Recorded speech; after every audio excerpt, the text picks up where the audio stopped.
Geezer.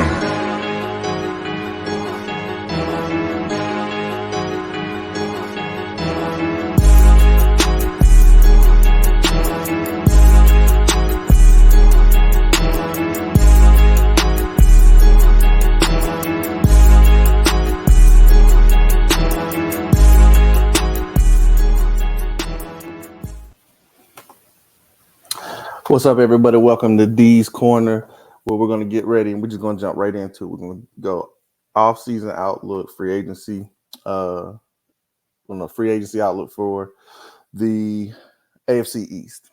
We're going to start off with the Buffalo Bills. If you haven't been tracking, they just pretty much released everybody in their secondary.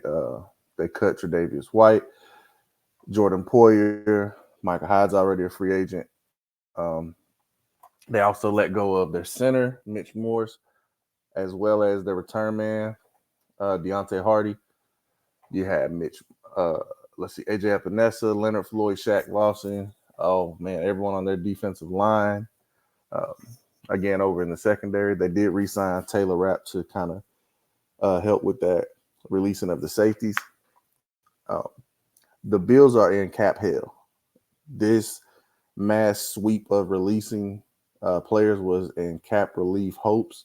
If I'm not mistaken, I think they're still in the negatives. So I don't know that they'll be able to do very much of anything in free agency. I know in the offseason they're going to need to secure a complimentary receiver to Stephon Diggs, depending on if he wants to stay. We've seen things be shaky with them the past couple of seasons, especially getting so close and then, faltering at the end. Gabe Davis is also a free agent, so you're going to need somebody else to take that pressure off of Stephon. Do they trade Stephon? All reports thus far say that they will not.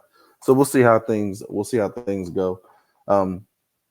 They definitely are going to have to overhaul this defense with the cap situation, with the players that they've released, the leadership that they've lost, the veteran presence that they lost, and the mass exodus of one set position, and that position being the secondary. This leads me to ask, and this leads me to question, is the Buffalo Bills Super Bowl window closing? I've seen earlier today, Stephen A., I believe it was, said that as long as they have Josh Allen, their window is open. I don't believe that. I don't think that. I don't see Josh Allen as I don't see him as the Patrick Mahomes type. Patrick Mahomes this year played with one of the worst statistical receiving cores he's had when it comes to drops and everything. It was more of a defensive-led team. This Kansas City Chiefs team was a more defensively led team. In the playoffs, Patrick Mahomes put the team on his back. Josh Allen, who's also sometimes said to be this generation's Brett Favre, for the wild plays that he'll also give you a bunch of no plays.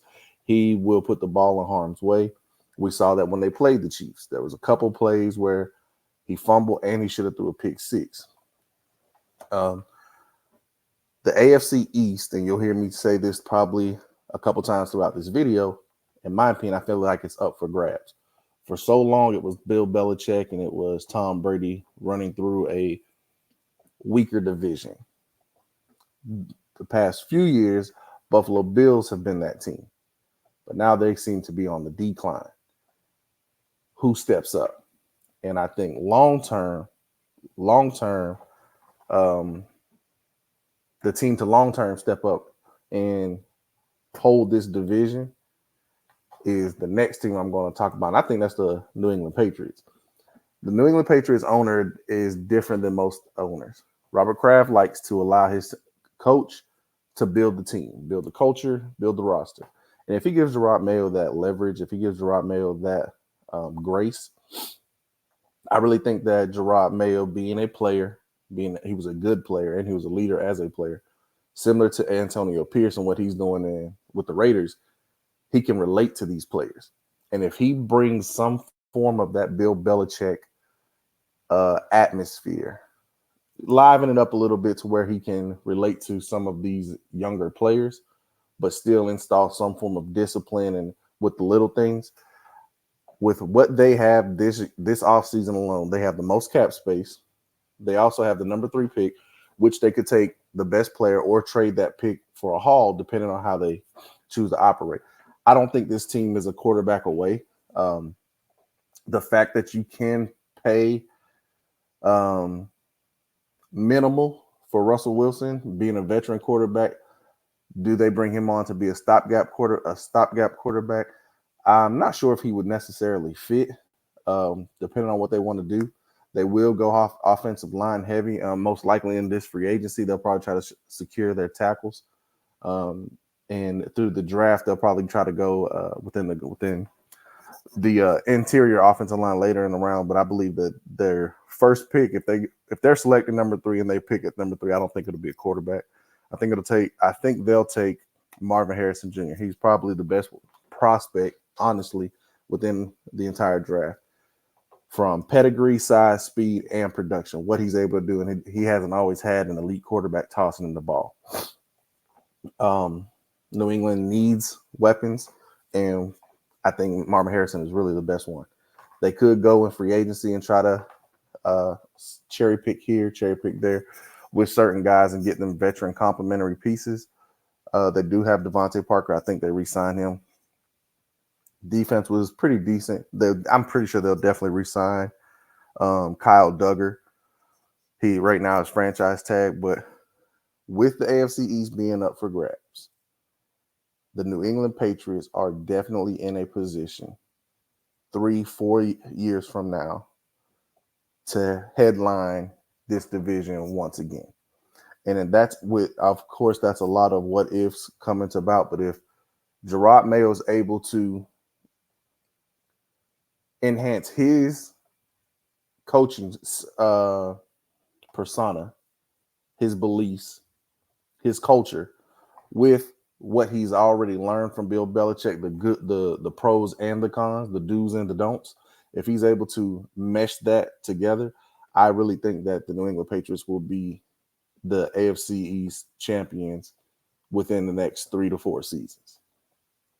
Off to the Miami Dolphins, who are also in a cap situation, just like the Buffalo Bills. We've seen them release Jerome Baker. We've seen them release Xavier Howard. Their offensive line, I believe they only really have coming back is the tackles, Jackson and Armstead. Robert Hunt most likely is gone. They just don't have the money.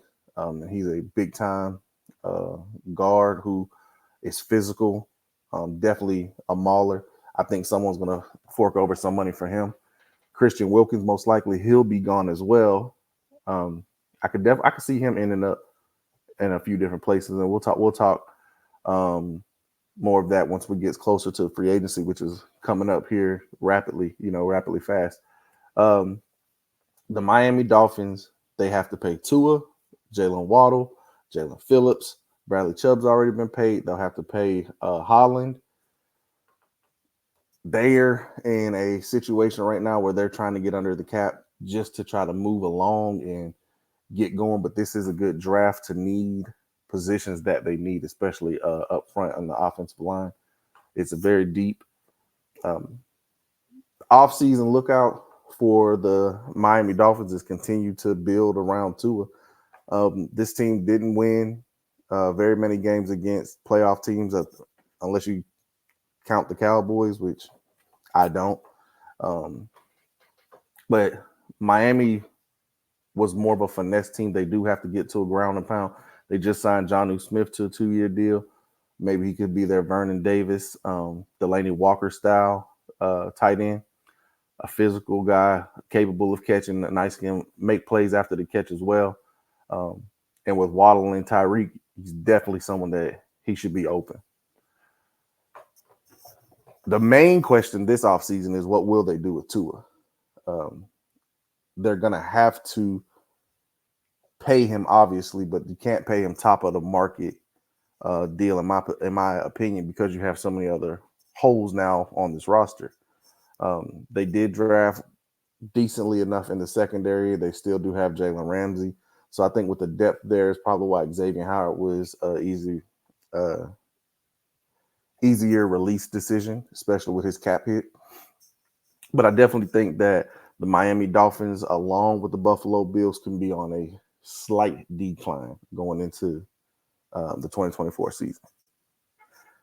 Now, the last team that I want to talk about is the team that I think, obviously, again, everything has to mesh well, everything has to go right this offseason. But short term, I think the New York Jets have the potential to be the AFC East champions next season due to the fact of this defense. I know the offense looked pathetic, but look what you had at quarterback. When Aaron Rodgers went down, the air was sucked out of that building. The air was sucked out of that team, and you could just tell. Um, there's a couple of holes, obviously, that they'll need, obviously, up front on the offensive line. There's reports that David Bakhtiari, who's a Packers left tackle, could possibly be released. It's Aaron's guy. We see from last year that Aaron goes out and Aaron gets his guys. When Aaron gets his guys, the Jets kind of still let Aaron do what he wants to do. So I could definitely see David Bakhtiari being a New York Jet next year. Mekhi Becton is gone, so they will need to replace that right tackle. But again, this is a good draft to be needing offensive linemen. Defensively, like I said, I think they're pretty much set. They will probably need some safety. Jordan Whitehead is a free agent, but it's not necessarily something major. Weapons. We're going to need to supply Aaron Rodgers with weapons. Aaron likes to get the ball out fast. He does have Garrett Wilson. I think personally they need to release Alan Lazard. I feel like he stole money from the New York Jets. Him and Aaron Rodgers, that was one of Aaron's guys and got him paid. But man, he did so poorly this year. Randall Cobb's most likely going to retire. The one thing that I did see, which is interesting to me, is they allowed Zach Wilson to seek a trade partner.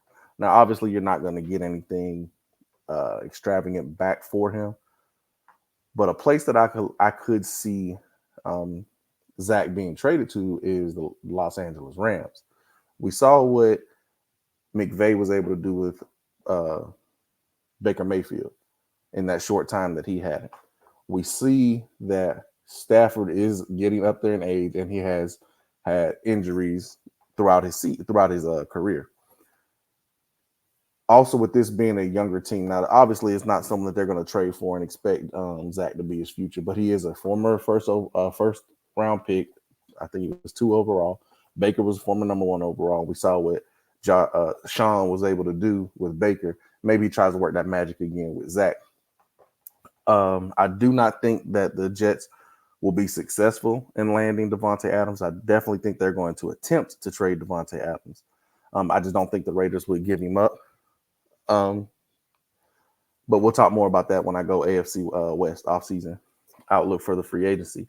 As far as the New York Jets this year, with their first round pick, if Brock Bowers falls to them, I could definitely see them taking Brock Bowers. You pair him with Garrett Wilson, you pair him with some additional pieces that you're able to get throughout the draft or in free agency. One thing that I'm noticing more and more in the NFL, especially this offseason, I'm a Colts fan, with the tagging of Michael Pittman. If you look at this upcoming draft, there's some people projecting like 10 first-round talent wide receivers, and maybe the wide receiver position is becoming similar to how the running back position was. Not that they're trying to phase it out, but the fact that you can get some of anybody to play these positions. If you look, like I said, 10 possible first-round talent wide receivers, they're all not going to go in the first round. All of these guys are in free agency who had to get tagged. You're not going to be able to pay second-tier wide receivers top-tier money. So I definitely could see that the Jets being able to acquire someone through the draft, maybe through free agency, someone's going to want to come play with the healthy Aaron Rodgers. The good thing about his injury last year was that it happened in the very first game.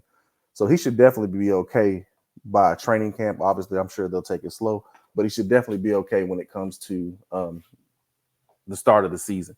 They'll probably, like I said, take him slow, but they're definitely going to build an offensive line to help protect Aaron Rodgers in this year, maybe 2 years that he decides to play. I don't know if he'll go to an additional season, but you're going to have to go all in this season. And right now, with two of the top teams in your division on the decline, this is the year for the New York Jets to step up and take hold of the AFC East. That's all I got for today, man. Please, please, please like, share, subscribe. You can also check me out on Double D's podcast with my bro Damien. Like, share, and subscribe there as well. We need followers. We need subscribers. Comment everything that you want to do. Where it's all welcome. It's all love. Appreciate it. Thanks again.